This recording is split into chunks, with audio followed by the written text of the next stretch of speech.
पारंपरिक खमंग रेसिपी. नमस्कार. आज आपण बनवणार आहोत सणासुदीला किंवा खास पाहुण्यांसाठी अगदी परफेक्ट अशी खमंग आणि तोंडात विरघळणारी खवापोळी.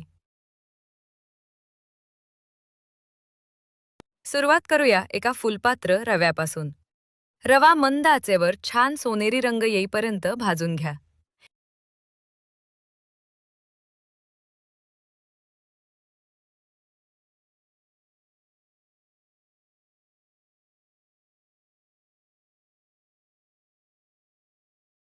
भाजलेल्या रव्याचा सुगंध आला की तो एका ताटात काढून बाजूला ठेवा.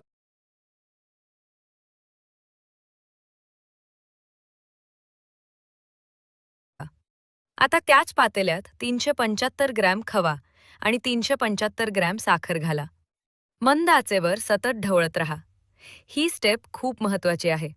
जर ढवळणं थांबलं तर मिश्रण तळाला लागू शकतं किंवा करपू शकतं.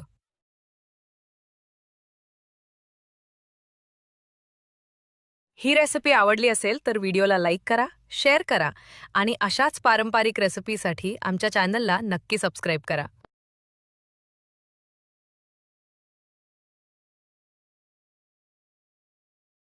साधारण 15 ते 20 मिनिटे संयमाने ढवळत राहा.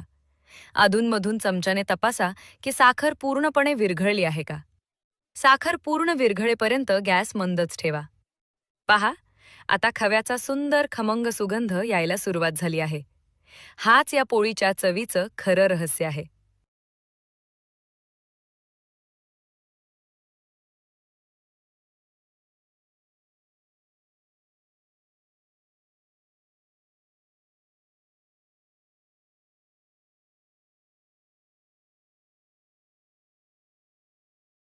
आता आपण आधी भाजून ठेवलेला रवा थोडा थोडा करून या मिश्रणात घाला आणि गुठळ्या होणार नाहीत याची काळजी घेत छान मिक्स करून घ्या. सगळं मिश्रण एकजीव झालं की गॅस बंद करा आणि हे सारण पूर्णपणे थंड होऊ द्या.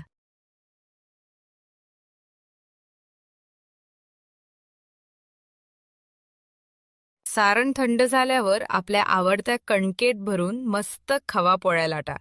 मी इथे पोळी पीठ वापरलं आहे. छोटीशी टिप: कधी-कधी खवा चांगल्या दर्जाचा नसला किंवा तो जास्त भाजला गेला तर सारण घट्ट होऊन दगडासारखं वाटू शकतं. अशा वेळी घाबरू नका. त्यात थोडं थोडं दूध शिंपडत मिक्स करा. त्यामुळे सारण पुन्हा मऊ, एकजीव आणि पोळी भरण्यासाठी अगदी परफेक्ट होतं.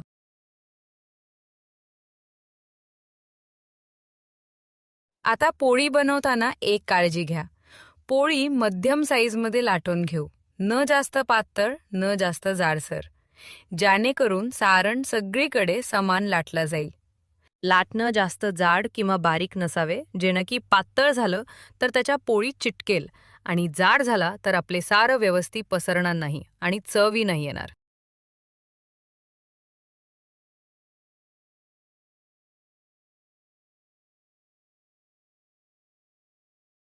दोन्ही बाजूंनी पोळी छान खरपूस भाजून घ्या.